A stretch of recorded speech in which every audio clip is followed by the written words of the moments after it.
Oi, turma, tudo bem com vocês? Vamos para a nossa aula de número 2 de Geografia, aula de número 2 do nosso segundo. Então, bora lá, galera. Então, vamos para a correção da aula passada, né? Ó, quais regiões apresentam o maior número de usinas hidrelétricas, né? Aqui nós tínhamos o mapa, né, das principais usinas hidrelétricas brasileiras.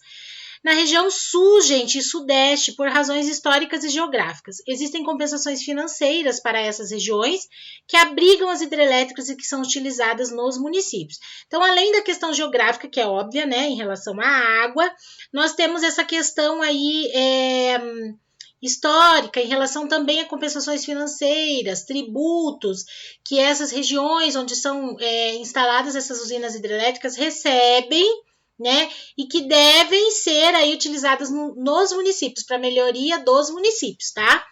Que região tem o menor número de usinas hidrelétricas e por quê?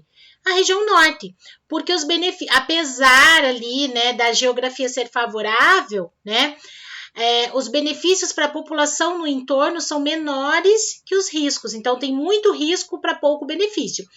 E um dos principais é o risco ambiental, né? Na unidade federativa que você reside, há usinas hidrelétricas? Se há, quais são elas? A prof colocou para vocês que vocês poderiam colocar uma só, né? A principal de todas, uma das principais usinas hidrelétricas do Brasil. Sim, temos, mas a mais importante é a usina hidrelétrica de Itaipu. Geografia na prática, então ali vocês tinham um textinho, né, sobre uma forma de utilizar a energia do sol para aquecer a água do banho. Que regiões do Brasil você indicaria como mais favoráveis para a utilização da energia solar e por quê? Gente, as regiões Nordeste e Centro-Oeste, porque são as que apresentam maior insolação no decorrer do ano, tanto pela sua localização dentro da zona tropical da Terra, como pelo longo período de escassez de chuvas, né? Então, demora a chover nessas regiões, mais prolongado no sertão nordestino, mas que também ocorre nas regiões citadas, tá? Número 2, vantagens e desvantagens da energia hidrelétrica, que é das águas dos rios, né? As vantagens e desvantagens que ela oferece. Vantagens: a água é fonte renovável de energia, não libera gases poluentes que retêm calor, como ocorre, por exemplo, com o petróleo, entre outras.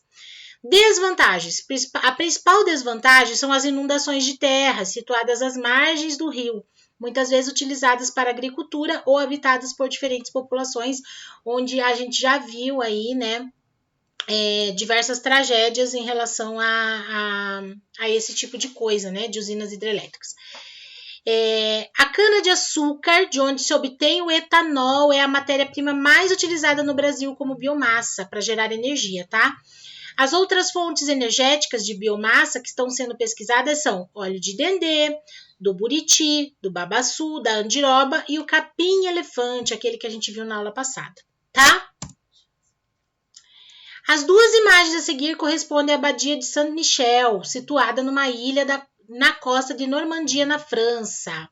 Compare as fotografias e responda as questões que seguem. Aí já é atividade nova, tá, gente? Ó.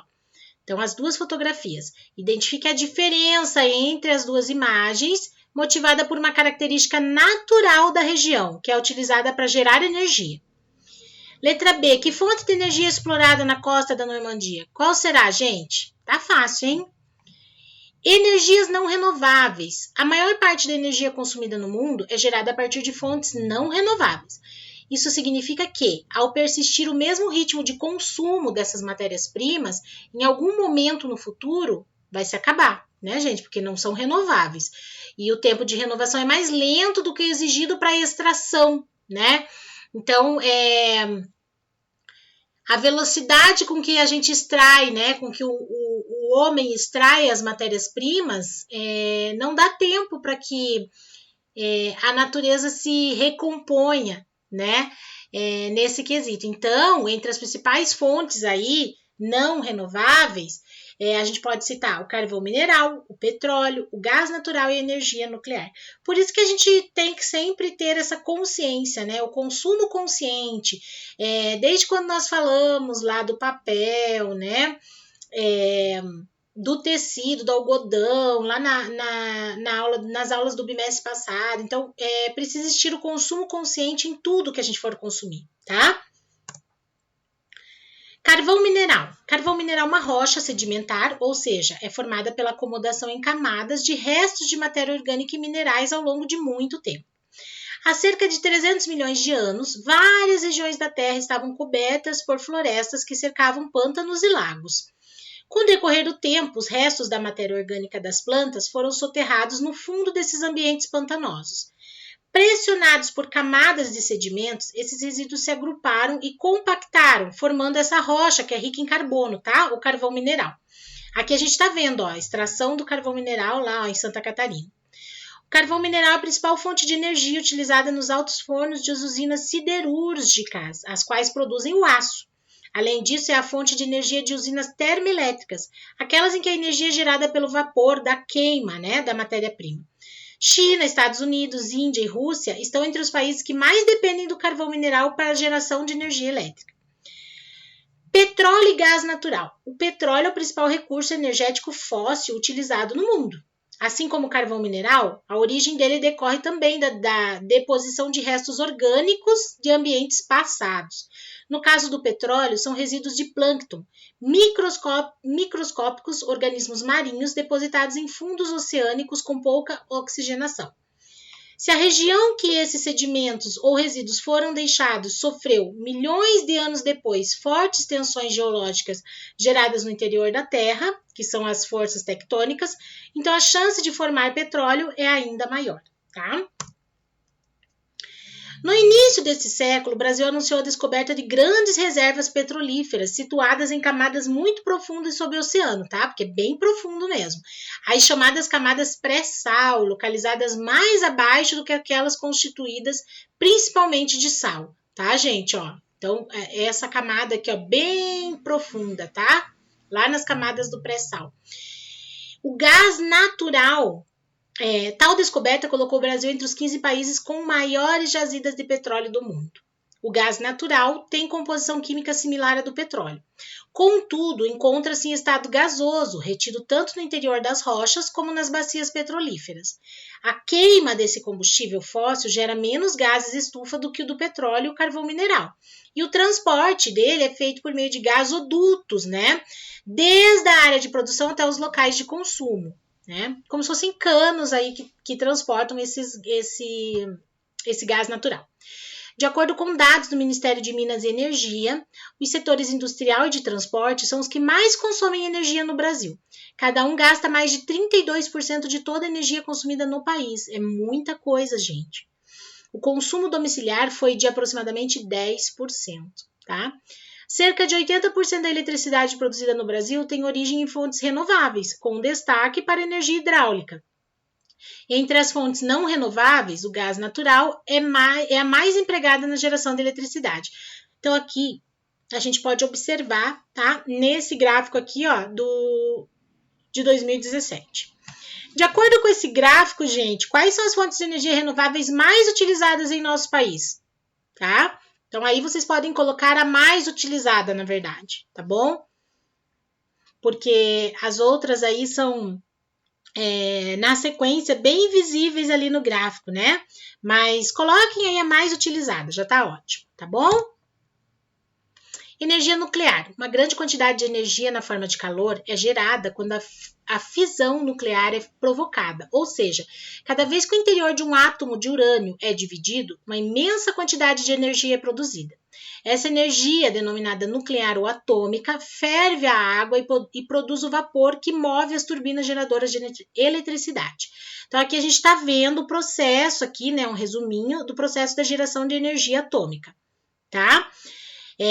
França, Bélgica, Eslováquia e Ucrânia estão entre os países que mais utilizam a energia nuclear, tá? Então, olha aqui, ó, a fonte de água fresca, né? Aqui, ó, rio, lago ou mar. Aqui tá a água fria, ó. O gerador de eletricidade, o condensador, ó. A água quente, ó. Essas são barras de controle, torre de resfriamento, né? Vaso de contenção, aí claro, né, água quente gera esse vapor, né, que vai para a turbina de vapor aí, ó, gerando a eletricidade aqui, ó, nesse gerador, e daí é como todas as outras ali finaliza na torre de transmissão, tá bom? Uma grande preocupação da sociedade em relação ao uso da energia nuclear é a destinação de seus resíduos, ou seja, o lixo nuclear, que é altamente radioativo. Energia limpa e energia poluente. Algumas fontes de energia são renováveis e não emitem substâncias nocivas ao meio, né, que fazem mal ao meio ambiente. Por essa razão, são classificadas como fontes de energia limpa. Entre elas, destacam-se a energia eólica, a solar, a energia das marés, a geotérmica e a hidráulica, gerada pela força das águas dos rios. Outras fontes, no entanto, produzem energia lançando poluentes no ambiente. Por exemplo, aquelas que utilizam combustíveis fósseis, que são aqueles formados após milhões de anos pela decomposição parcial de matéria orgânica. Podem ser encontrados em meio a camadas de rocha, abaixo do solo dos continentes, ou mesmo sobre o fundo dos oceanos. Sobre o fundo dos oceanos, petróleo, gás natural, carvão mineral e xisto bituminoso são os principais exemplos aí de combustíveis fósseis que a gente até viu no slide anterior. Então, gente, né, essas fontes aí, na sua formação, né, que utilizam combustíveis fósseis, além de não serem renováveis, liberam gases estufa, cujas substâncias, como o gás carbônico, o vapor d'água e o metano, retêm mais calor na atmosfera, podendo ser uma das causas do aumento da temperatura média em nosso planeta. E a gente já falou sobre o efeito estufa, né? Além disso, outras impurezas são emitidas pela queima dos combustíveis fósseis, produzindo por vezes chuvas ácidas. E a gente já viu também, nós já falamos aí em aulas anteriores sobre as chuvas ácidas, né? Deve-se considerar, porém, que não há energia mais limpa e renovável que não cause impactos no ambiente, né? Por mais limpa e renovável que ela seja, desculpe. Por exemplo, a matéria-prima utilizada para produzir placas de captação de energia solar, a interferência das pás das usinas eólicas na rota das aves, os reservatórios das usinas hidrelétricas que inundam áreas, né, além das margens do rio, prejudicando populações e terras ricas em fauna e flora, né, causam inundações. Sendo assim, é importante considerar o uso de energias que agridam menos o ambiente, consequentemente a população. Tá? Então, o que esse parágrafo nos diz? Que por mais limpa e renovável que seja aí a geração de energia, ela sempre vai ter algum impacto. Então, é importante considerar aí o uso de energias que tenham menos impacto, né? Tanto para o ambiente quanto para nós, população. Geografia na prática. Em 11 de março de 2011, um forte terremoto no assoalho do Oceano Pacífico, muito próximo da costa do Japão, e o tsunami que se seguiu a ele provocaram milhares de vítimas na região de Sendai, no nordeste da maior ilha do país.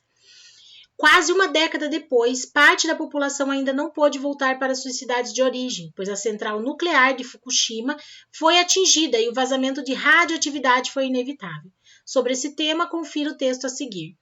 Então, olha aqui, gente, Fukushima e as imediações de sua central aqui de usinas nucleares com a passagem bloqueada, afetadas pelo tsunami, né? Então, liberando aí esse vazamento liberou essa radioatividade, então as pessoas não podem voltar 10 anos depois, aí não podem voltar aí aos seus lares, né? As autoridades dizem que a radiação liberada foi pequena e nenhum morador adoeceu ou morreu, mas a vida nunca voltou ao normal. Antes do acidente, a província de Fukushima tinha 2 milhões de habitantes. Era conhecida como uma área tranquila e turística, que preservava o jeito tradicional do Japão, belas paisagens de montanhas, castelos de samurais e comida de boa qualidade, principalmente arroz, pescados e frutas. Apesar de toda a campanha do governo para dizer que não existe mais riscos, a população encolheu e hoje está em 1,8 milhão de habitantes. Mais de 50 mil pessoas vivem na condição de refugiados em residências provisórias com auxílio financeiro de Tóquio. Que triste, né, gente? Esse foi um ônus aí da radioatividade, tá? Atividades. Como se dividem as fontes de energia de acordo com a durabilidade de suas reservas? Cite 3 exemplos para cada um dos grupos, tá? Como se dividem as fontes de energia de acordo com os impactos causados sobre o meio, principalmente em relação à atmosfera? Também cite 3 exemplos para cada grupo. Número 3, a imagem a seguir, essa aqui, gente, corresponde a uma usina de energia atômica nos Estados Unidos em 2018. Aqui vocês vão colocar as vantagens e desvantagens que podem ser atribuídas ao uso dessa fonte de energia, da energia atômica. Número 4, alguma fonte de energia cuja utilização não causa impacto no meio ambiente? A gente já viu que não, né? Mas por quê? Tá? E por fim, ali a seção do Agora Eu Sei, tá bom? Onde tem um resumo aí de tudo que a gente viu até agora sobre geração de energia. Tá bom, galerinha? E é isso, turminha! Finalizamos a nossa aula de número 2 do Segundou. Daqui a pouco nós nos encontraremos novamente para a nossa aula de número 3 do Segundou, History. Tá bom? Então até daqui a pouco. Beijo, beijo. Fiquem com Deus e tchau!